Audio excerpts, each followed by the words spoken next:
two friends, one a blonde lady, the other a brunette lady, were working for a construction company called A Woman's Touch Renovations.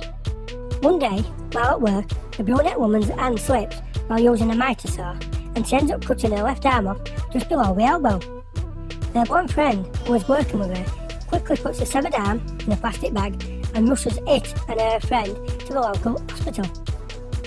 The next day, the blonde lady goes to the hospital and asks after her friend. The nurse says, "Oh, she's just down the corridor in rehab, exercising." The blonde woman couldn't believe what she saw. But there was her friend in the hospital gym exercising her now reattached arm. The very next day, she's back at work. A couple of days go by, and then while the brunette lady is using an handheld circular saw, her hand slips and she severs her right leg just above the knee.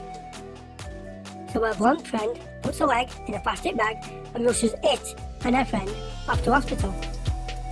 The next day, the blonde calls in to see her friend and asks the nurse how she is doing. The nurse replies, "She's out in rehab again, exercising." And sure enough, there's her friend in the gym doing some serious work on the treadmill. And very soon, the brunette lady comes back to work. But as usual, within a couple of days, the brunette has another accident, and this time severing her head with a chainsaw. Wearily, the blonde lady puts her friend's severed head in a plastic bag and transports it and her friend to the local hospital again. The next day, the blonde goes into the hospital and asks the nurse how her friend is. The nurse breaks down and cries. She says, "I'm very sorry, but your friend is dead." The blonde lady is shocked, but not surprised, and says, "I suppose the chainsaw was the one that finally did her in." "No," says the nurse.